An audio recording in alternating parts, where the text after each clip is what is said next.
Assalamualaikum warahmatullahi wabarakatuh. Selamat berjumpa kembali pada pertemuan kedua materi teks eksposisi. Bagaimana kabar para siswa? Baik. Semoga kalian tetap berada dalam kondisi sehat dan yang paling utama juga tetap semangat. Para siswa, pada kesempatan hari ini kita akan membahas materi teks eksposisi khusus pada ciri kebahasaan. Jadi kebahasaan teks eksposisi. Pada pertemuan pertama sudah kita bahas tentang struktur teks eksposisi, yakni meliputi tesis, argumen, penegasan, atau rekomendasi. Pada kesempatan ini kita mengkhususkan pada materi ciri kebahasaan teks eksposisi. Ciri yang pertama kebahasaan teks eksposisi yakni banyak dijumpai istilah. Apa itu istilah? Istilah bisa diartikan sebagai gabungan kata atau gabungan kata yang dengan cermat mengungkapkan makna konsep, proses, keadaan atau sifat yang khas dalam bidang tertentu. Macamnya ada istilah khusus, yakni istilah yang pemakaiannya terbatas pada bidang tertentu, dan ada istilah umum, istilah yang menjadi unsur bahasa yang digunakan secara umum. Kalau kalian buka buku paket bahasa Indonesia kelas 10 halaman 59 pada teks eksposisi yang berjudul Upaya Melestarikan Lingkungan, di sana banyak kita jumpai istilah-istilah misalnya polusi, habitat, rekonsiliasi, pandemi dan sebagainya. Ya, arti istilah-istilah ini silakan kamu bisa buka kamus untuk bisa menjelaskan pengertiannya. Ini ciri yang pertama, yaitu banyak kita jumpai istilah. Untuk itu, agar kita tidak kehilangan jejak dalam menangkap makna teks eksposisi, kita berdampingan dengan kamus untuk mengetahui apa sih arti dari istilah ini, istilah itu, dan sebagainya. Kemudian yang kedua, ciri kebahasaan dari teks eksposisi yakni banyak digunakan kata sifat atau adjektiva. Ya, banyak digunakan kata sifat atau adjektiva. Definisi dari kata sifat yaitu kata atau frasa yang dipakai dalam menyatakan sifat. Ya. Bagaimana cara mengenalinya? Bagaimana cara mengidentifikasinya? Cara mengenali kata sifat. Caranya, semua kata yang dapat didahului dengan kata sangat, amat, paling, atau dapat didahului awalan ter itu masuk kategori kata sifat. Ya, kata yang dapat didahului dengan kata sangat, amat, paling, atau dapat didahului awalan ter. Atau ciri yang kedua, cara kamu mengenalinya, semua kata yang dapat diakhiri kata sekali. Cara yang ketiga, semua kata yang dapat dimasukkan dalam pola awalan se ditambah dengan reduplikasi. Reduplikasi itu pengulangan bentuk dasar lalu ditambah dengan akhirannya. Ya, jadi dengan ketiga cara ini kamu akan mudah dapat mengenali kata sifat atau adjektif. Sebagai contoh, serius, besar, langka, banyak, cantik, ramah, dan sebagainya itu merupakan contoh kata sifat. Kalau ingin membuktikannya, gampang. Kembalikan ke cara yang pertama. Semua kata yang dapat didahului kata sangat, amat. Coba, sangat serius bisa, amat serius bisa, paling serius bisa. Ya, besar, amat besar, paling besar, atau mungkin tambah dengan awalan terbesar. Ya, langka juga bisa, ya, amat langka, paling langka. Banyak. Ya, pakai cara yang kedua, semua kata yang dapat diakhiri dengan kata sekali. Oh, banyak sekali, cantik sekali, ramah sekali. Ya, atau dengan cara yang ketiga, semua kata yang dapat dimasukkan dalam pola awalan se, pengulangan bentuk dasar dan akhirannya. Misalnya, secantik-cantiknya, seramah-ramahnya, sebesar-besarnya, seserius-seriusnya. Nah, ini merupakan cara yang dapat kamu gunakan untuk mengenali atau mengidentifikasi kata sifat. Karena di dalam teks eksposisi banyak kita jumpai kata sifat. Ciri kebahasaan yang berikutnya yaitu banyak dijumpai perubahan jenis kata akibat dari afiksasi. Ya, para siswa, afiksasi apa itu? Nah, afiksasi adalah proses pembentukan kata akibat adanya penambahan awalan atau mungkin akhiran. Ya, sebagai contoh dari kata dasar tipis. Ini kata dasar, ya, yang merupakan kata sifat. Ya, setelah ditambah dengan awalan pe dan akhiran an menjadi penipisan. Ini namanya kata bentukan, kata yang telah mengalami afiksasi. Itu ada kata dasarnya lalu mendapatkan awalan atau mungkin juga ditambah dengan akhiran. Ya, berubah jenis katanya. Kan tadi banyak dijumpai perubahan jenis kata dari kata sifat tipis ya menjadi penipisan, menjadi kata benda.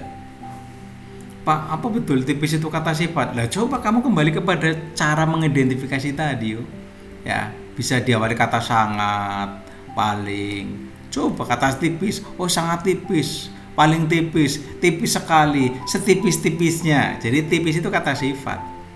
Setelah mendapatkan afiksasi awalan pe dan akhiran an menjadi penipisan, sudah berubah menjadi jenis kata benda.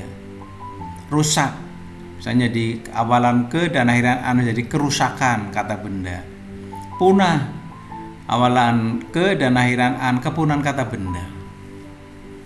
Ya, untuk menambah pemahaman kamu, mari kita lihat cara mengidentifikasi jenis kata. Tadi kan kalian sudah saya perkenalkan dengan cara mengidentifikasi kata sifat. Nah, ada jenis kata lain yang perlu kamu kenali, yaitu kata benda atau nomina, kata kerja atau verba, dan kata sifat. Nah, kata benda, bagaimana cara mengenali kata benda? Cara mengenali kata benda, cara mengidentifikasi sebuah kata tergolong jenis kata benda. Yakni semua kata yang dapat diperluas dengan pola titik-titik ditambah dengan yang, ditambah dengan kata sifat. Nah, masuklah. Kalau bisa masukkan sini, maka itu kata benda. Sebagai contoh, meja. Meja itu kata benda atau bukan sih? Nah, coba meja yang kokoh. Jadi titik-titiknya itu kata yang mau diuji masukkan di sini. Tambah yang ditambah dengan kata sifat. Meja yang kokoh. Oh, bisa. Jadi meja itu kata benda. Siswa Pak, coba siswa yang rajin. Ya, oh siswa juga kata benda ya Pak ya. Iya. Loh Pak, kecantikan sih, coba masukkan kecantikan yang mempesona. Oh, Pak, apa mempesona itu kata sifat? Ya kan bisa sangat mempesona, mempesona sekali, paling mempesona. Ya, jadi semua kata yang dapat diperluas dengan pola titik-titik, kata yang mau diuji dimasukkan sini, ditambah yang, ditambah kata sifat. Ya, meja yang kokoh, siswa yang rajin, guru yang ramah. Guru itu kata benda, siswa itu kata benda. Oke. Berikutnya, cara mengenali kata kerja atau verba. Hampir sama, hanya sedikit berbeda. Semua kata yang dapat diperluas dengan pola titik-titik dengan plus kata sifat.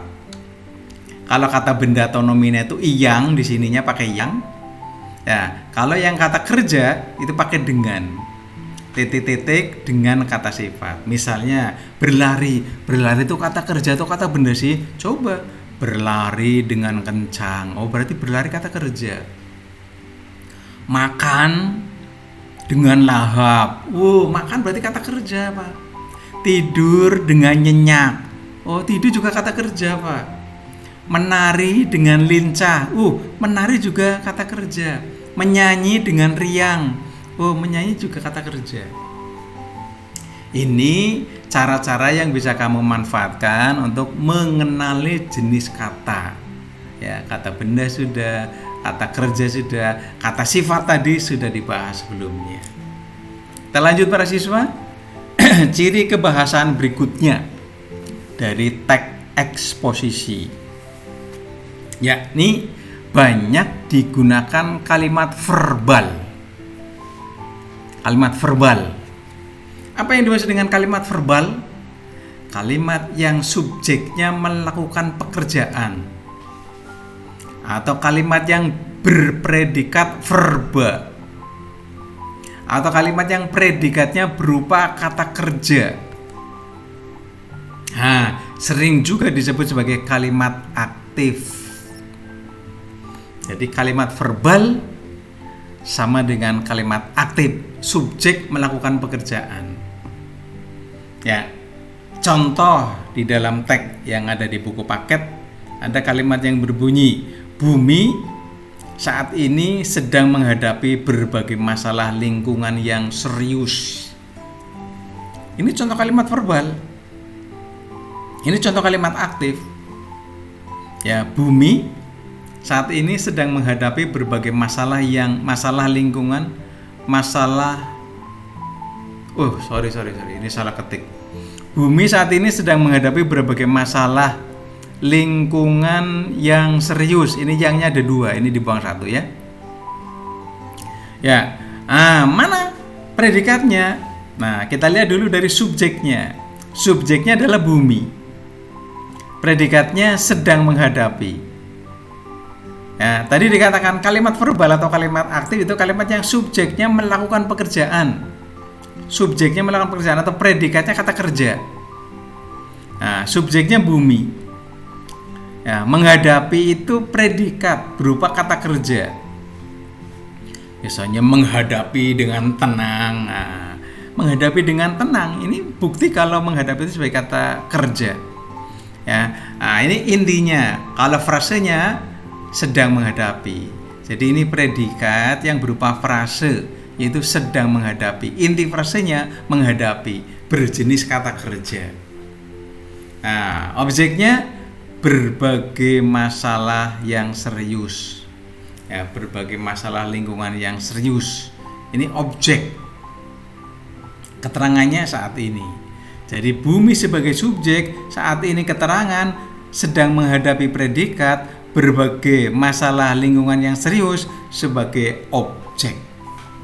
Nah, kalau kita lihat sedang menghadapi ini merupakan tindakan.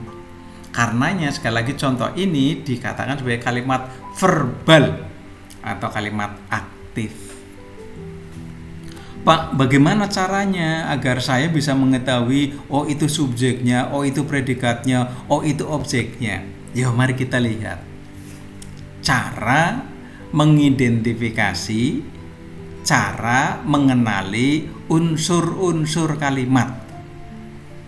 Unsur kalimat kan ada subjek, ada predikat, ada objek, mungkin ada pelengkap, ada keterangan. Nah, bagaimana agar kalian para siswa mengetahui ini subjek kalimat, ini predikat kalimat. Ini ada rumus-rumus yang bisa kamu gunakan.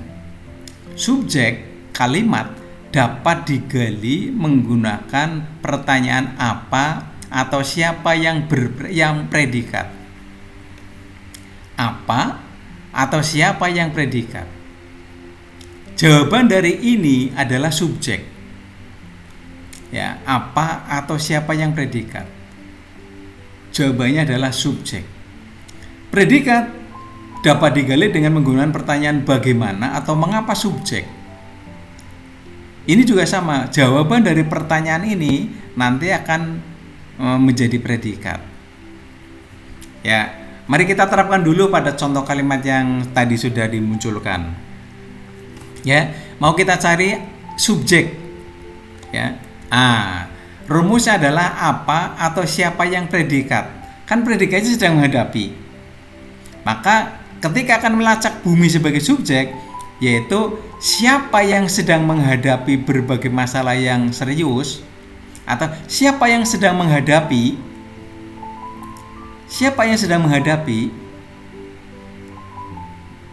jawabannya apa? Saat ini? Tidak. Siapa yang sedang menghadapi atau apa yang sedang menghadapi? Jawabannya adalah bumi. Bumi ini sebagai subjek. Ya. Jadi sekali lagi, subjek dapat kamu kenali dengan cara menggunakan kata tanya apa atau siapa yang predikat. Nah, predikatnya kan umumnya berupa kata kerja, maka siapa atau apa yang sedang menghadapi? Jawaban dari pertanyaan ini adalah subjek, yaitu bumi. Nah, sekarang kita akan mencari predikat. Ya, kalau predikat, kuncinya bagaimana atau mengapa subjek. Tadi subjeknya kan bumi. Nah, kita lacak mana predikatnya. Gunakan kata tanya bagaimana atau mengapa subjek. Bagaimana bumi? Bagaimana bumi saat ini? Jawabannya adalah sedang menghadapi. Nah, jadi sedang menghadapi itu sebagai predikat. Ya, para siswa, jadi sekali lagi untuk mengenali keberadaan subjek sebuah kalimat, kamu bisa menggunakan kata tanya apa atau siapa yang predikat. Sedangkan untuk mengenali predikat, kamu bisa menggunakan kata tanya bagaimana atau mengapa subjek. Ya, bisa dipahami? Nah, sekarang yang ketiga, cara mengenali objek. Cara mengenali subjek sudah, mengenali predikat sudah, sekarang cara mengenali objek kalimat. Bagaimana caranya? Objek kalimat dapat dikenali dengan melihat jenis predikatnya. Jika predikatnya transitif, maka setelah predikat pasti objek. Sebaliknya, bila predikatnya intransitif, kalau ini kan predikatnya transitif. Sebaliknya, bila predikatnya intransitif, maka tidak ada objek dalam kalimat tersebut. Nah, bagaimana penerapannya nanti? Ya, nanti pada slide berikutnya akan mengarah ke sana. Yang keempat, cara mengenali pelengkap. Ya, sesuatu yang mirip objek, tetapi keberadaannya di belakang predikat intransitif, itu dinamakan pelengkap. Sesuatu yang mirip objek, tetapi berada di belakang predikat intransitif, itu dinamakan pelengkap. Kalau mirip objek dan berada di belakang predikat transitif, namanya objek. Jadi yang menyerupai objek tetapi berada di belakang predikat intransitif, itu dinamakan pelengkap. Oke, yang berikutnya keterangan. Bagaimana cara mengenali unsur keterangan dalam kalimat? Gampang kalau keterangan itu. Karena keterangan itu merupakan jawaban dari pertanyaan kapan, di mana, dengan apa, bersama siapa, dan sebagainya. Ya, para siswa, itu beberapa cara untuk mengidentifikasi, untuk mengenali unsur-unsur kalimat. Ya, karena pada dasarnya tujuan akhir dari pelajaran bahasa Indonesia itu kan siswa dapat menyusun kalimat dengan benar. Siswa dapat berbicara dengan benar. Nah, untuk bisa menyusun kalimat dengan benar kan kamu harus tahu unsur-unsur kalimatnya. Ya, supaya ini kalimatnya belum ada tangannya, belum ada kakinya misalnya. Kita lanjut para siswa, ciri kebahasan yang berikutnya. Jadi ciri kebahasan yang berikutnya di dalam teks eksposisi itu sudah, bukan ciri. Jadi cirinya sudah selesai. Nah, sekarang macam kalimat verbal, macam kalimat aktif. Karena tadi kita bahas bahwa dalam teks eksposisi banyak kita jumpai kalimat verbal atau kalimat aktif. Nah, sekarang macamnya. Ada berapa macam sih kalimat aktif itu? Ya, ini sudah pernah kamu kenali pada pelajaran-pelajaran di jenjang SMP dan mungkin SD. Kalimat verbal atau kalimat aktif ada dua macam. yakni kalimat aktif transitif, dan yang kedua kalimat aktif intransitif. Ya, kalimat aktif transitif dan kalimat aktif intransitif. Ini yang tidaknya dibuang, ya. Kalimat aktif transitif dan kalimat aktif intransitif. Apa yang dimaksud dengan kalimat aktif transitif? Kalimat aktif transitif itu bisa diartikan kalimat yang predikatnya berupa verba atau kata kerja transitif. Atau bisa juga kalimat aktif transitif yaitu kalimat aktif yang memiliki unsur objek. Atau mungkin yang ketiga boleh, kalimat aktif yang dapat diubah menjadi kalimat pasif. Kalimat aktif yang dapat diubah menjadi kalimat pasif. Sekali lagi, kalimat aktif transitif yaitu berpredikat verba transitif, memiliki objek, bisa diubah menjadi kalimat pasif. Itu kalimat aktif transitif. Contoh, pandemi COVID-19 telah menyebabkan banyak orang meninggal. Ini contoh kalimat aktif transitif. Karena apa? Predikatnya berupa verba transitif. Mana predikatnya? Telah menyebabkan. Unsur intinya menyebabkan. Ya. Yang kedua, setiap hari saya mengenakan masker.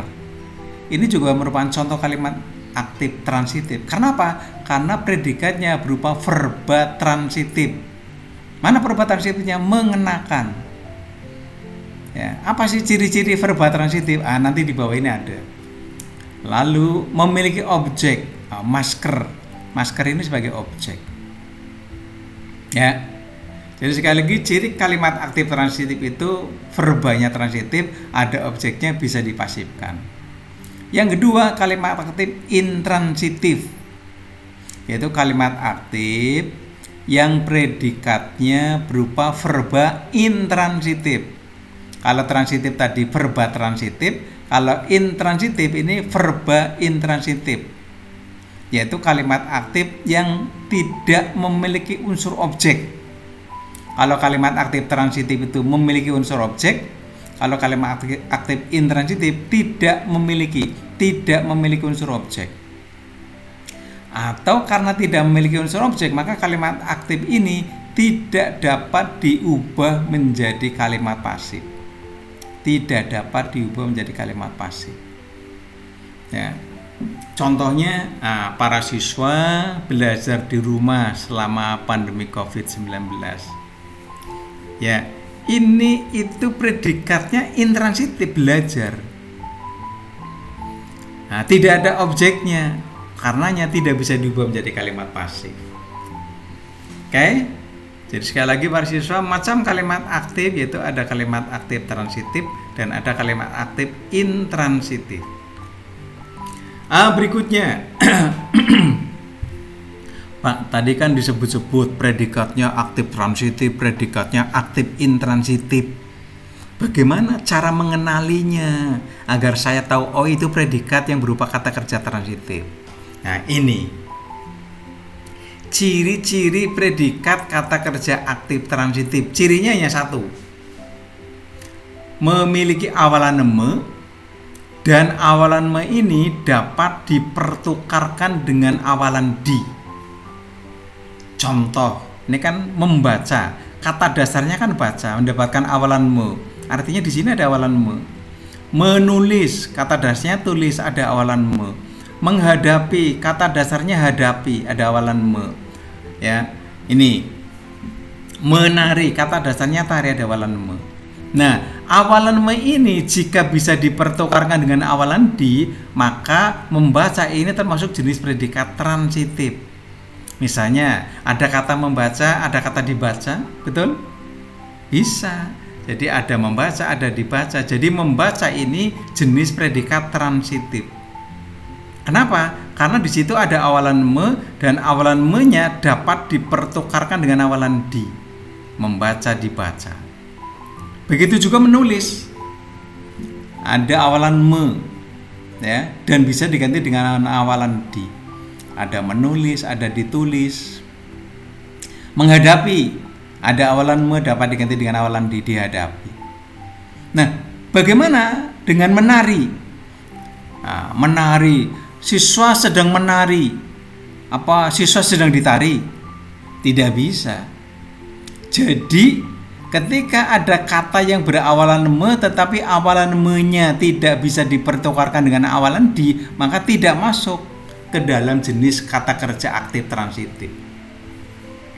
Dikatakan aktif transitif jika berawalan me dan awalan me ini dapat dipertukarkan dengan awalan di.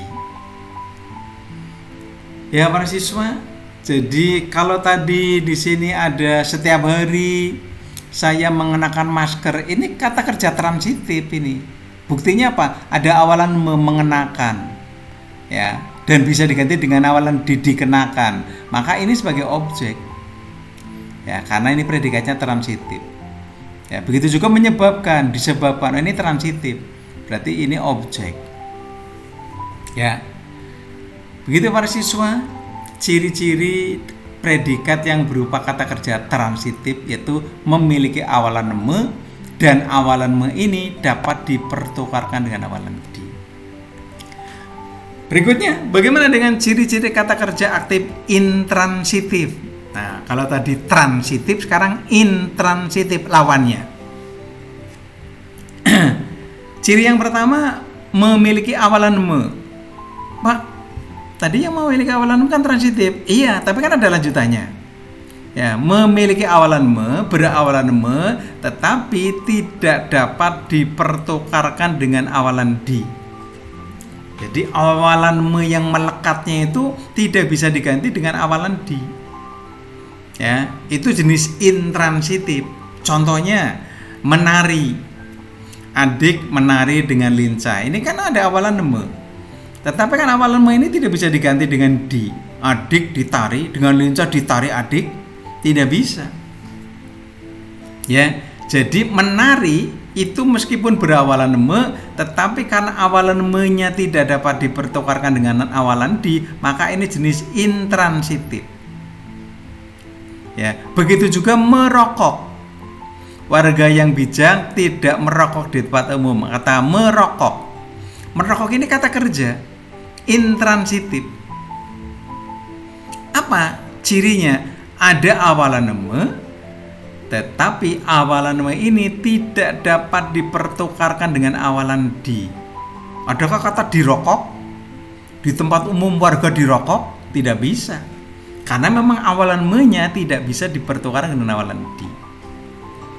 Berikutnya, merayap. Prajurit merayap di pinggir selokan. Merayap. Ada awalan me. Mungkinkah di pinggir selokan prajurit dirayap? Tidak bisa. Jadi, kata menari, merokok, merayap itu berawalan me. Tetapi ini semua awalan me tidak dapat dipertukarkan dengan awalan di. Sehingga jelas kalau menari, merokok, dan merayap itu jenis kata kerja aktif intransitif.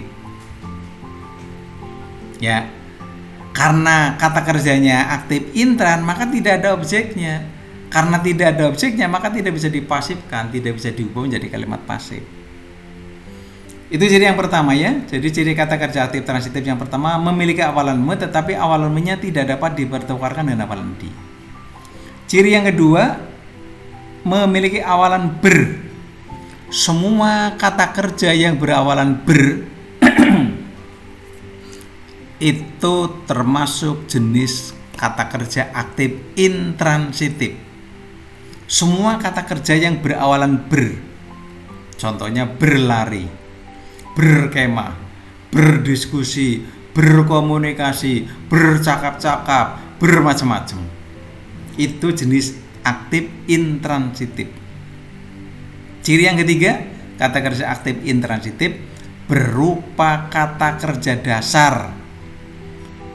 Istilah lainnya kata kerja aus. Kata kerja yang belum mendapatkan imbuhan, kata kerja yang belum mengalami afiksasi. Contohnya duduk, tidur, mandi, Ini beberapa contoh dari kata kerja dasar. Kata kerja yang belum mengalami afiksasi. Jika kata kerja itu ada pada sebuah kalimat, maka kalimatnya ya kalimat aktif intransitif. Jadi tidak ada objeknya. Lanjut para siswa. Di dalam teks eksposisi lebih banyak menggunakan kalimat verbal. Sedangkan jenis kalimat yang lain itu jarang digunakan. Apa sih jenis kalimat yang lain? Jenis kalimat yang lain diantaranya adalah kalimat nominal. Kalimat nominal itu apa? Kalimat nominal itu kalimat yang predikatnya bukan kata kerja. Kalau kalimat verbal, kalimat yang predikatnya kata kerja. Kalau kalimat nominal, yang predikatnya bukan kata kerja. Kata apa? Mungkin kata benda, ya, atau nomina, atau mungkin kata sifat, atau mungkin kata bilangan. Ini kata sifat atau adjektif. Kata bilangan numeral. Ya. Contohnya, ibu saya adalah seorang guru. Ini contoh jenis kalimat nominal. Kenapa? Karena predikatnya adalah nominal, seorang guru. Pak, seorang guru itu kata benda. Iya. Ya, frase benda. Buktinya tadi, seorang guru yang rajin. Guru yang rajin. Jadi ini kata benda. Jadi ini bukan kalimat verbal karena predikatnya berupa kata benda.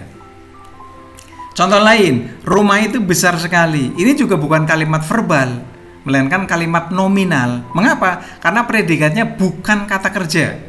Mana sih predikatnya? Kamu bisa gunakan rumus mencari subjek. Apa yang besar sekali? Jawaban dari pertanyaan itu adalah subjek.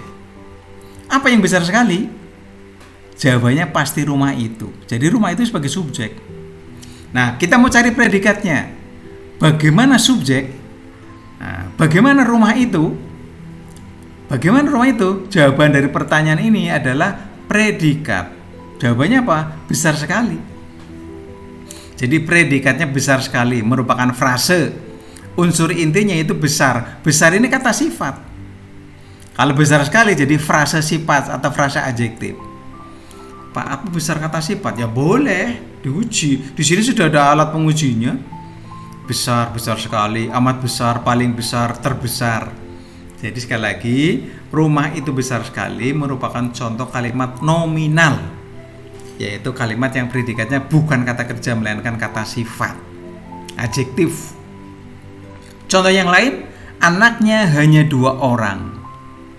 Ini namanya kalimat nominal juga karena predikatnya frase numeral, ya, frase bilangan 2 orang.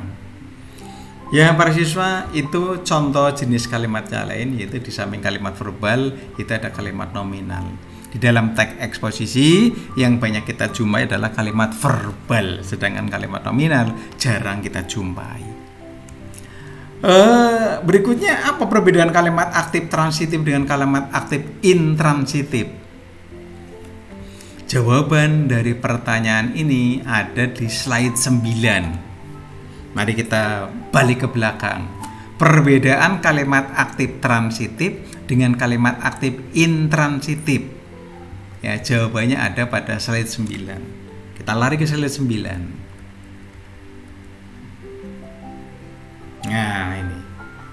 Macam kalimat verbal, macam kalimat aktif. Ada aktif transitif, ada aktif intransitif. Kalau ditanya apa perbedaannya? Kalau kalimat aktif transitif predikatnya berupa kata kerja transitif. Sedangkan kalimat aktif intransitif predikatnya verba intransitif. Perbedaan yang kedua, kalau kalimat aktif transitif memiliki unsur objek. Sedangkan kalau kalimat aktif intransitif tidak memiliki unsur objek. Perbedaan yang ketiga, kalimat aktif transitif dapat diubah menjadi kalimat pasif. Sedangkan kalimat aktif intransitif tidak dapat diubah menjadi kalimat pasif. Contohnya ini, ya, setiap hari saya mengenakan masker. Ini kan kalimat aktif transitif, bisa diubah menjadi kalimat pasif.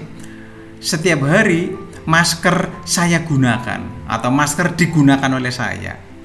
Ini kalimat pasifnya. Sedangkan kalimat aktif intransitif tidak bisa diubah menjadi kalimat pasif. Contohnya ini, para siswa belajar di rumah selama pandemi COVID-19. Coba dipasifkan. Tidak bisa. Karena apa? Predikatnya transitif belajar. Ini kan berawalan ber. Maka ini tidak bisa diubah menjadi kalimat pasif. Ya para siswa, itu beberapa perbedaan antara kalimat aktif transitif dengan kalimat aktif intransitif. Satu hal yang harus kamu pahami yaitu kalimat aktif intransitif, kalimat aktif transitif bisa dipasifkan, sedangkan kalimat aktif intransitif tidak bisa diubah menjadi kalimat pasif. Apa yang dimaksud dengan kalimat pasif? Kalimat pasif, kalimat yang subjeknya dikenai tindakan atau menderita.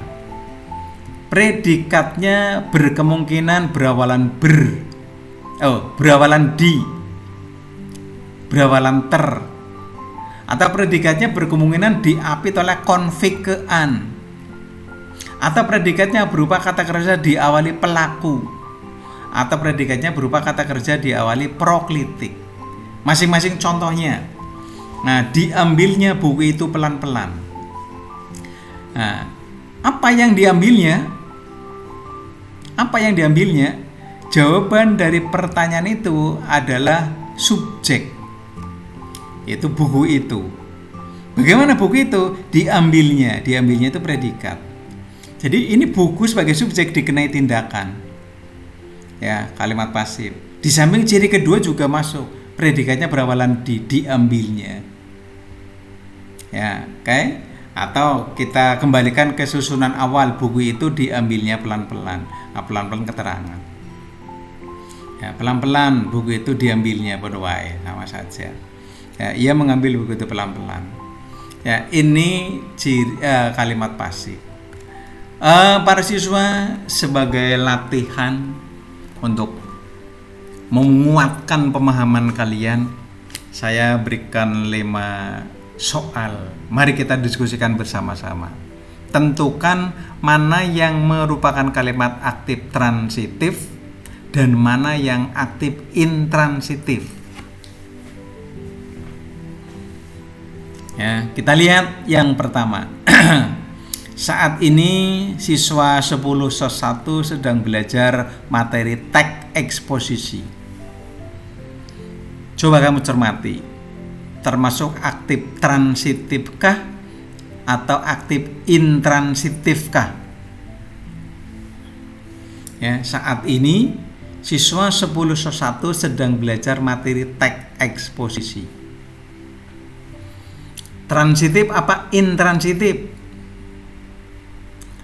Mungkin ada yang menjawab aktif transitif Pak, atau yang lain aktif intransitif Pak. Boleh, yang penting kamu punya alasannya. Apa alasannya yang kamu gunakan mengatakan ini aktif transitif atau aktif intransitif? Itu yang penting.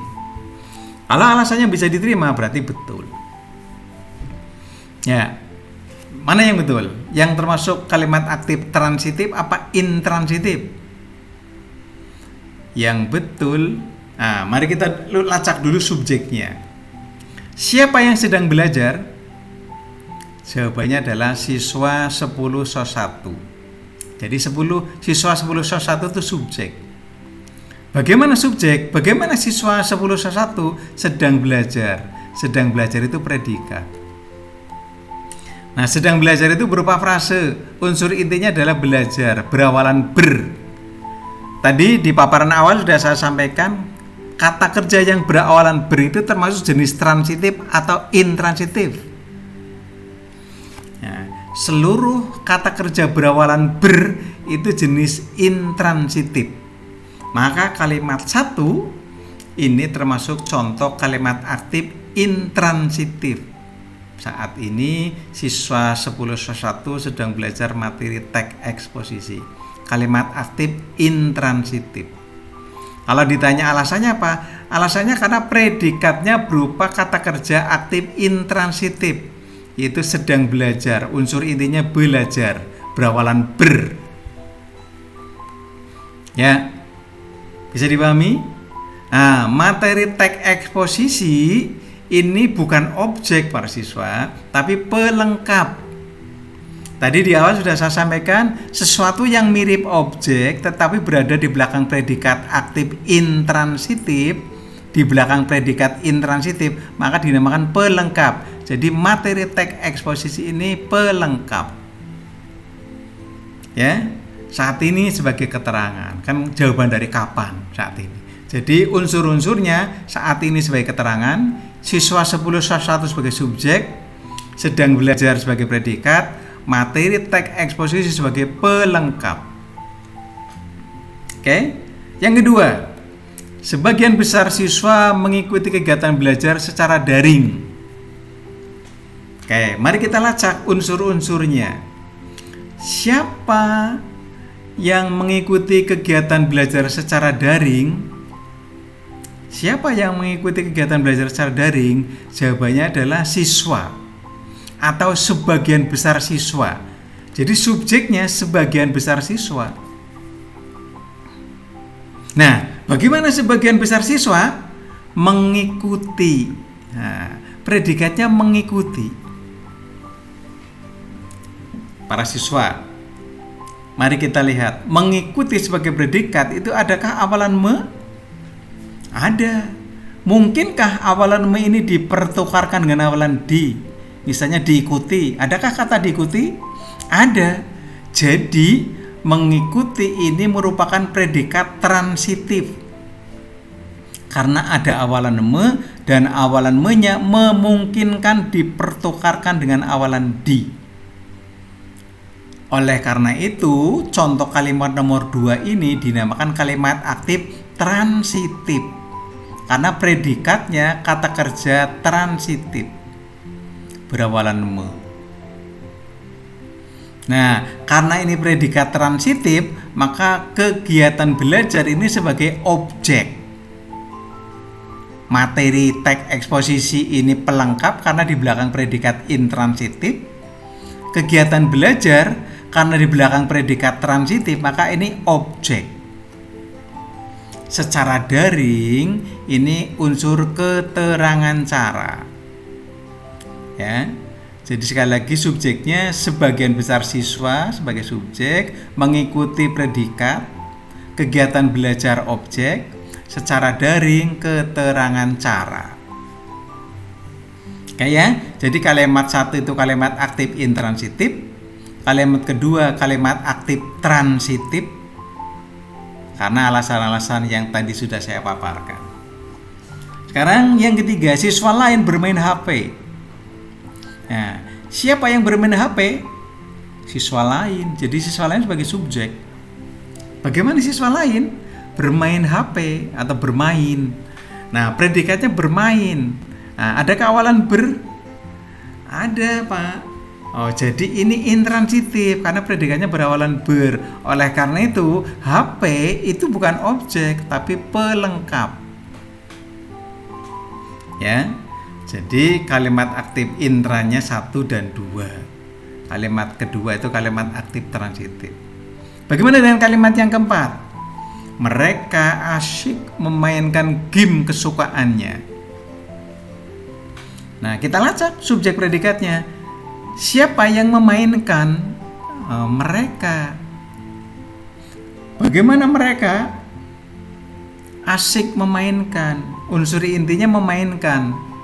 Adakah awalan me di kata memainkan? Ada. Mungkinkah awalan me ini dipertukarkan dengan awalan di? Mungkin. Jadi ini transitif. Karena memainkan itu jenis transitif, maka game kesukaannya sebagai objek. Jadi kalimat keempat juga merupakan kalimat aktif transitif. Nah, yang kelima. Yang lain duduk di sampingnya. Siapa yang duduk? Yang lain atau siswa yang lain. Bagaimana siswa yang lain? Duduk. Di mana? Di sampingnya. Jadi siswa yang lain sebagai subjek, duduk sebagai predikat, di sampingnya keterangan tempat. Predikatnya duduk. Tadi sudah saya sebutkan ciri-ciri kata kerja intransitif berupa kata kerja aus. Apa itu yang dimaksud dengan kata kerja aus? Kata kerja yang belum mengalami afiksasi, belum mendapatkan awalan dan akhiran. Contohnya duduk. Jadi duduk ini merupakan predikat intransitif. Jadi kalimatnya kalimat aktif intransitif. Kesimpulannya, dari 5 contoh kalimat ini, kalimat 1 aktif intransitif, kalimat kedua aktif transitif, kalimat ketiga aktif intransitif, kalimat keempat aktif transitif, dan kalimat kelima aktif intransitif. Demikian para siswa tentang ciri kebahasaan teks eksposisi. Untuk lebih memahamkan pemahaman kalian, meningkatkan pemahaman kalian, kalian silakan membaca materi teks eksposisi yang ada di buku paket Bahasa Indonesia kelas 10 dimulai dari halaman 53. Itu nanti akan meningkatkan pemahaman kalian tentang materi teks eksposisi halaman 53 sampai halaman 78. Sekian untuk perjumpaan kali ini. Selanjutnya silakan kalian bisa mengerjakan soal. Seperti biasa saya siapkan 10 soal objektif ya, semuanya bisa kamu jawab kalau kalian mencermati materi yang baru saja saya jelaskan. Sekali lagi, sekian perjumpaan saya ya. Bila ada hal-hal yang kurang pas, kurang berkenan, saya mohon maaf. Assalamualaikum warahmatullahi wabarakatuh.